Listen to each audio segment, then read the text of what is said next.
Hello hi अस्सलाम वालेकुम। Welcome to knowledge hub with Asif YouTube channel से। तो आज का जो हमारा टॉपिक है डेटाबेस कॉन्स्टेंट्स इन फॉर्म। तो हम कुछ कॉन्स्टेंट्स लगाएंगे अपने टेबल पर और उसको हम देखेंगे कि वो कॉन्स्टेंट कैसे काम करते हैं। तो यहाँ पे कुछ इंपॉर्टेंट टाइप है कॉन्स्टेंट्स की जो मैंने यहाँ पे मेंशन की है। पहले देखते हैं कॉन्स्टेंट की डेफिनेशन क्या है। Use A constant to define an integrity constant, a rule that restrict the value in a database. Oracle database let you create 6 type of constant and let you declare them in 2 ways, right? तो सबसे पहला जो constant है not null, right. constant prohibits a database value from being null. आप कोई भी null value जिस field पर आपने नॉट नल का कांस्टेंट लगाया होगा आप उसमें नल वैल्यू इंसर्ट नहीं कर सकते हैं। By default database null value accept नहीं करेगा उसकी, राइट। और उसके बाद है unique constraints. Prohibit multiple row for having the same value in the same column or combination of column but allow some value to be null. Unique constraint आपकी value duplicate नहीं हो सकती मगर नल हो सकती है, राइट। आपकी वैल्यू एक्चुअली यूनिक रहेगी। आप यूनिक वैल्यू जिस टेबल पर या टेबल के कॉलम पर आपने ये कांस्टेंट यूनिक का लगाया होगा आप मल्टीपल डुप्लीकेट वैल्यू इंसर्ट नहीं कर सकते मगर नल वैल्यू आपका ये यूनिक कांस्टेंट एक्सेप्ट कर लेता है। ए प्राइमरी की constant combines a not null constant and unique constant in a single declaration. It prohibits multiple row from having the same value in the same column or combination of column and prohibits value from being null. तो basic difference actually unique भी primary की तरह काम करता है मगर basic difference क्या है कि यूनिक कांस्टेंट में आप की वैल्यू नल हो सकती है और प्राइमरी की में आपकी वैल्यू नल नहीं हो सकती, राइट। तो प्राइमरी की के केस में आपकी वैल्यू नल नहीं हो सकती, राइट। तो प्राइमरी की पे आपकी वैल्यू नल नहीं हो सकती और यही मेन डिफरेंस है यूनिक और प्राइमरी की में, राइट। तो और एक और डिफरेंस है प्राइमरी की बेस पर आप फॉरेन की जनरेट कर सकते हैं जबकि यूनिक के केस में ऐसा नहीं होता। जिस टेबल के कॉलम पर आपने प्राइमरी की कांस्टेंट लगाया है इस प्राइमरी की कांस्टेंट के अगेंस्ट आप एक अनदर टेबल में एज अ फॉरेन की उसको इस्तेमाल कर सकते हैं, राइट। तो उसके बाद है foreign key require value in one table to match value in another table, right. तो ये एक्चुअली फॉरेन की क्या होती है, ये बेस्ड ऑन अनदर टेबल होती है जिसमें आपकी प्राइमरी की डिफाइन होती है। उस प्राइमरी की के बेस पर आप फॉरेन की डिफाइन कर सकते हैं। और है एक check constant required value in the database to comply with a specified condition. तो एक्चुअली जब भी आप टेबल क्रिएट करते हैं तो आप एक चेक का कांस्टेंट लगा देते हैं और वो आपका कांस्टेंट एग्जीक्यूट होता है एट द इंसर्शन और at the time of insertion और अपडेशन कि वो उस वैल्यू को या उस कंडीशन को सेटिस्फाई करेगा तो आपको इंसर्ट अलो करने देगा, राइट। तो ये कुछ डेफिनेशंस हैं, हम इनको मज़ीद देखते हैं आगे अपने।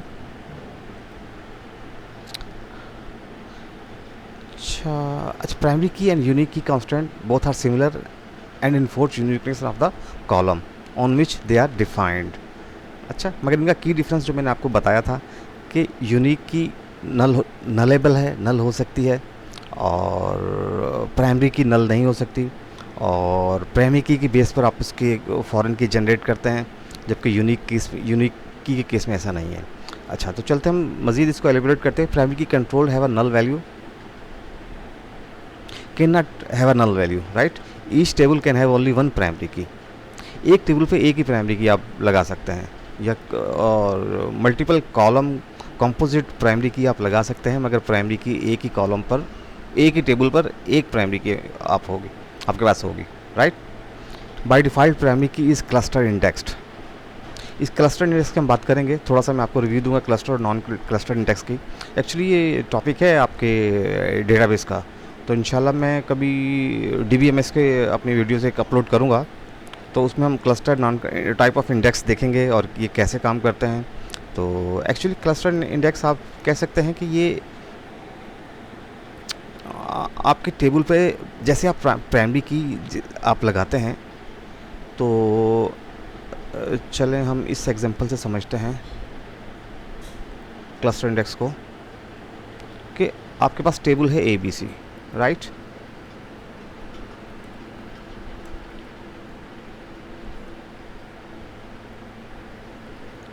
ठीक है, और आपके पास एक उसमें है ID और नेम। अब जैसे डेटा आप इंसर्ट करेंगे, आपने कोई प्राइमरी की का कांस्टेंट अप्लाई नहीं किया। जिस सीक्वेंस में आप डेटा इंसर्ट करेंगे, पहले आपने 4 नंबर इंसर्ट किया, उसका नाम A है, फिर आपने 1 नंबर इंसर्ट किया, B है, फिर आपने 3 नंबर इंसर्ट किया, फिर C है, आपने 10 इंसर्ट किया, उसका नाम D है, 9 किया, उसका नाम E है। तो एक्चुअली आपका क्लस्टर इंडेक्स क्या करता है कि जैसे ही आप बाय डिफ़ॉल्ट बन जाता है, अगर आपने इसको ABC की टेबल को डिफ़ाइन करते हुए आपने प्राइमरी की, जैसे ये है, मैंने प्राइमरी की का प्रोडक्ट ID प्राइमरी की, राइट, कांस्टेंट लगा दिया है, तो ये क्या करेगा, बाय डिफ़ॉल्ट इसको सॉर्ट कर देगा, राइट, इंडेक्स कर देगा, राइट। तो इस तरह की आप जैसी प्राइमरी की लेंगे, बाय डिफ़ॉल्ट क्लस्टर इंडेक्स आपको इसको इंडेक्स करके दे देगा। और ये वैल्यू कहाँ सेव होगी, ये एक्चुअली ये इसी आपकी कोई दूसरी स्पेस नहीं लेगी, यहीं पे आपकी वो सेव हो जाएगी वैल्यूज़, क्लस्टर इंडेक्स आपका। और नॉन क्लस्टर इंडेक्स में क्या होता है, एक्चुअली जैसे नॉन क्लस्टर इंडेक्स की आप बात करते हैं, तो अगर आपने देखी, ये आपकी एक टेबल है 1 2 3 4 5 6 7, राइट, और ये आपके नेम है। चलिए हम इसको कर लेते हैं, इसको 4 कर लेते हैं, इसको 5 कर लेते हैं, इसको 2 और ये 3, राइट। इस सीक्वेंस में होगा आपका डेटा। जैसे आपने नॉन क्लस्टर इंडेक्स करेंगे, तो वो क्या करेगा, एक नई टेबल, वर्चुअली एक टेबल मेंटेन कर देगा। यहाँ पे आपकी रो एड्रेस आ जाएगा, और यहाँ पे जो सैलरी वो आपको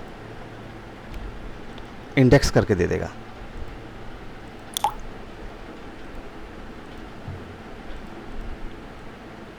राइट।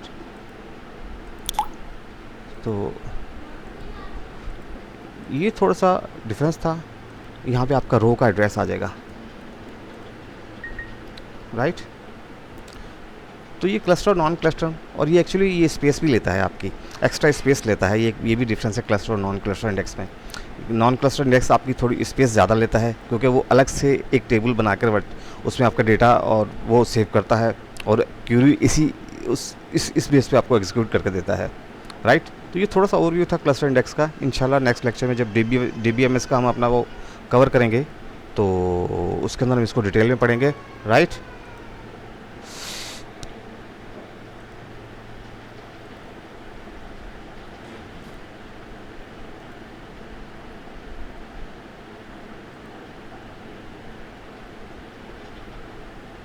तो देखते हैं, प्राइमरी की को हमने देखा, cluster index and the data in database table is physically organise in the sequence of cluster index, right. तो ये फिजिकली डेटा आपका मौजूद होता है उसी आपकी टेबल में। Primary key can not be related to another tables as a foreign key, right. Primary key can be, और we can generate ID automatically with the help of auto increment field. Primary key support auto increment value. We can define primary key constant on temporary table and table variables, right. अच्छा, और primary की देखें, we cannot delete primary key value from the parent table which is used as a foreign key in the child table. To delete we first need to delete the primary key value from the child table. अगर आपने एक table A पर primary की बनाई है और table B पर आप फॉरेन की बना रहे हैं, right, on the base of table A, तो जैसे ही आप टेबल A की आपको ID डिलीट करने जाएंगे, तो वो आपको कांस्टेंट एक्चुअली वो आपको डिलीट करने देगा, क्योंकि पेरेंट रिकॉर्ड एग्जिस्ट होंगे टेबल B में। तो इसके लिए आपको पेरेंट रिकॉर्ड सबसे पहले डिलीट करने पड़ेंगे, उसके बाद आपको उसके मास्टर रिकॉर्ड डिलीट करने पे। मास्टर रिकॉर्ड मतलब प्राइमरी की जिन पर जनरेट हुई है। अच्छा, और यूनिक की का, अच्छा चलते हैं यूनिक की कांस्टेंट में है वह नल वैल्यू। ये मैंने आपको पहले ही बताया था, इसकी नल वैल्यू हो सकती है। ईच टेबल है वह more than one unique constant, right. ये भी एक टेबल पे आप एक मल्टीपल यूनिक कांस्टेंट लगा सकते हैं। बाय डिफ़ॉल्ट यूनिक की is a unique non cluster index, right. और मैंने आपको बता दिया क्लस्टर नॉन क्लस्टर इंडेक्स के मुतालिक यूनिक कांस्टेंट। अच्छा, नॉन क्लस्टर आप फिर भी समझ लें, अगर यहाँ पे आप नॉन क्लस्टर लगा रहे हैं, आपकी टेबल है, अब जैसे इस पर आपने नॉन क्लस्टर इंडेक्स लगाया on the base of salary, तो आपको सैलरी को तो वो आपको सीक्वेंस करके दे देगा, अनदर टेबल वर्चुअल, जो आपकी अलग से अलग स्पेस पर आपकी हार्ड डिस्क के सेव होगी। तो क्योंकि नॉन क्लस्टर इंडेक्स आपको पता है स्पेस लेते हैं as compare two cluster index के, तो उस बेस पर कुछ सैलरी को आपको नॉन क्लस्टर बेस पे आप कर देगा ए अनदर टेबल में, राइट। और इसी के बेस पे आपको क्यूरी फैच करके देगा। क्लस्टर इंडेक्स आपको पता है कि ये जो क्लस्टर इंडेक्स है much faster than non cluster index, right. तो ये हम डिटेल में डिस्कस करेंगे इंशाल्लाह। और unique constant can not be related with the another table as a foreign key. Unique key के बेस पर आप फॉरेन की को जनरेट आप किसी दूसरे टेबल में फॉरेन की नहीं बना सकते हैं on the base of unique constants, right. तो देखिए अब हम टेबल कैसे क्रिएट करते हैं, उस पर कैसे हम अपनी अप्लाई करते हैं अपने कांस्टेंट्स। ये create table example, PID number 3 है, नेम वारचार 2 नॉट नल है, देखें आपका नॉट नल आ गया, नॉट नल कांस्टेंट आपका लग गया। डिस्क्रिप्शन वारचार 250 इसकी विड्थ है, यूनिट कोड वारचार 25, रेट नंबर में, राइट। और अमाउंट नंबर है, और ये चेक करेगा कि आपकी अमाउंट हमेशा 100 रुपीज़ से ज़्यादा होनी चाहिए। तो ये आपका चेक का कांस्टेंट भी अप्लाई हो गया, राइट। तो अभी हम चलते हैं कांस्टेंट प्राइमरी की। आप प्राइमरी की यहाँ भी डिफ़ाइन कर सकते हैं, इसको आप प्राइमरी की कर सकते हैं, यहाँ भी आप डिफ़ाइन कर सकते हैं, मगर बेटर तरीका कि आप उसके नेम के साथ उसको डिफ़ाइन करें और एक ही जगह पे डिफ़ाइन करें। नीचे जितने भी कांस्टेंट आ रहे हैं आप टेबल के नीचे लेकर आएँ तो ज़रा आसानी हो जाएगी आपको। अच्छा, कांस्टेंट प्रोडक्ट की PID ये प्राइमरी की का नाम है, PK प्राइमरी की आपकी कॉलम की वैल्यू, प्रोडक्ट ID भी हमने कॉलम प्राइमरी की लगा दी है, और हम कांस्टेंट लगा रहे हैं प्रोडक्ट प्राइमरी की फॉरेन की। अभी यूनिट कोड है, ये कहीं और किसी यूनिट की टेबल में सेव है। यूनिट कोड मतलब किसी भी प्रोडक्ट का मेजरिंग यूनिट हो सकता है, ये किसी और टेबल में सेव है। तो हम फॉरेन की क्या कर रहे हैं, फॉरेन की क्या है आपका ये यूनिट कोड, रेफरेंस क्या है, unit table name plus table column, unit की टेबल कॉलम का नेम, राइट। और उसके बाद कांस्टेंट है प्रोडक्ट ID PD यूनिक। अच्छा, यूनिक क्या कर रहे हैं हम, डिस्क्रिप्शन को हम यूनिक कर रहे हैं कि 2 डिस्क्रिप्शन एक टाइप की आपके पास ना आ जाए, राइट। तो ये कुछ क्लस्टर इंडेक्स के मुतालिक था। हम अपनी टेबल क्रिएट करते हैं फिज़िकली इस बेस पर।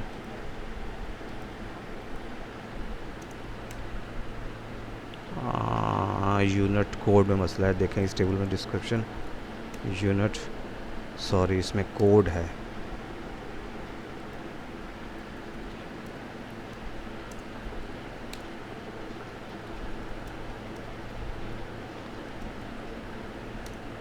राइट।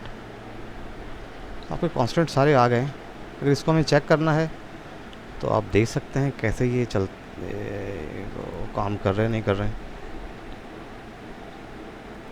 एक्चुअली DBA का टॉपिक हम कवर करेंगे, इसको इसमें बहुत सी चीज़ें अभी आप रह गई हैं, वो इंशाल्लाह मैं अपनी नेक्स्ट सीरीज़ में कवर करूँगा।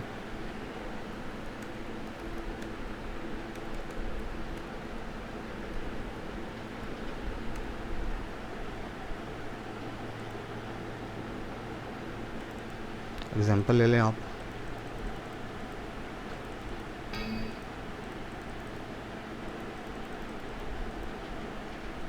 OC4J स्टार्ट करें आप।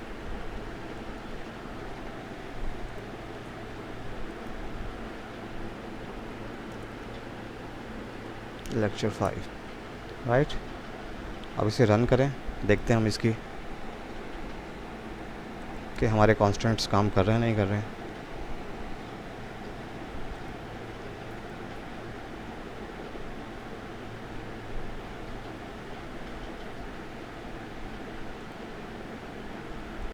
हो चुका है। अच्छा, प्रोडक्ट आगे बन दें, नाम आप कर दें आसिफ, डिस्क्रिप्शन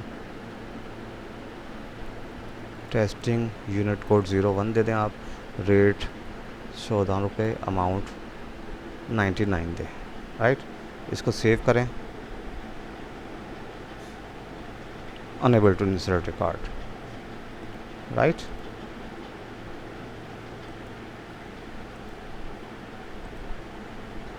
देखें, check constraint store system violated, right. और आप इसको हाँ करें 150, राइट। आपका रिकॉर्ड सेव हो गया, राइट। अब आपका एक दूसरा रिकॉर्ड लें, 1 दें, आसिफ दें, टेस्टिंग दें 01 15, राइट। ये सेव नहीं करेगा क्योंकि डुप्लीकेट रिकॉर्ड है। आप हेल्प करेंगे, यूनिक कांस्टेंट्स, आपके जो डिस्क्रिप्शन पे आपने यूनिक का कांस्टेंट लगाया हुआ था, इस पर वो फायर हुआ है आपका, राइट। तो इसको आप टेस्टिंग को टेस्टिंग 1 कर दें। अब भी सेव नहीं होगा क्योंकि प्राइमरी की, अब देखें आपको प्राइमरी की का कांस्टेंट आपको देगा, प्राइमरी की का एरर देगा।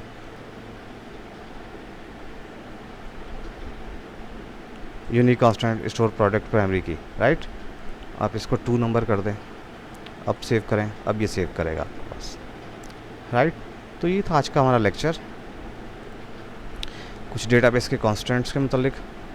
तो इंशाल्लाह तो ये क्लस्टर इंडेक्स कुछ मैंने डेफिनेशन लिखी हैं, आप इसे पढ़ लीजिएगा। जो मैंने आपको बताया है वही चीज़ ये लिखी हुई है, और इनके कुछ डिफरेंस मैंने लिखे हैं।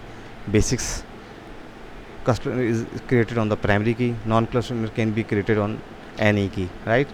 Store data physically according to the order, it does not impact the order, right. Only one cluster index can be created in a table, right. एक cluster index एक ही टेबल पे आप क्रिएट कर सकते हैं।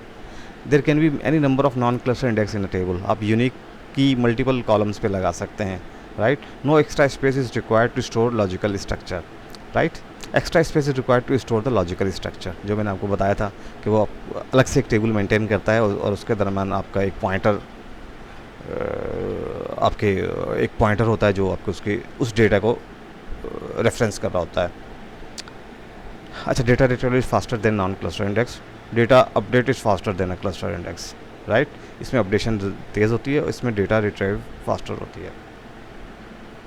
अच्छा, ये कुछ लीफ नोड के कॉन्सेप्ट होते हैं। बी ट्री, ये सर्च कैसे करता है cluster index, actually B tree ये डेटा स्ट्रक्चर का टॉपिक है। बी ट्री इंडेक्स होती है, उसके थ्रू बी प्लस फार्मूला होता है, उसके थ्रू ये इंडेक्स को सॉर्ट करता है और वो आपको डेटा को रिट्रीव करता है। एक्चुअली ये पूरा डेटा स्ट्रक्चर का टॉपिक है, तो देख लें। The leaf node contain the actual data in the cluster index, the leaf node. अच्छा, जो भी आपको बी ट्री के बारे में पढ़ा होगा कि जो भी आपके जो बी ट्री के आपकी वैल्यू, उसकी जो नोड्स होते हैं, राइट, अपर नोड जो होते हैं उसकी। अच्छा, बी ट्री बनता कैसे है, चलें ये भी देख लेते हैं, थोड़ा सा मैं आपको बता देता हूँ। ये आपका बी ट्री है, इस सॉरी, ये बी ट्री आपका बी ट्री है, सॉरी, ये बी ट्री है, राइट। और ये आपके 2 नोड है, इसकी वैल्यू 4 5 है, राइट।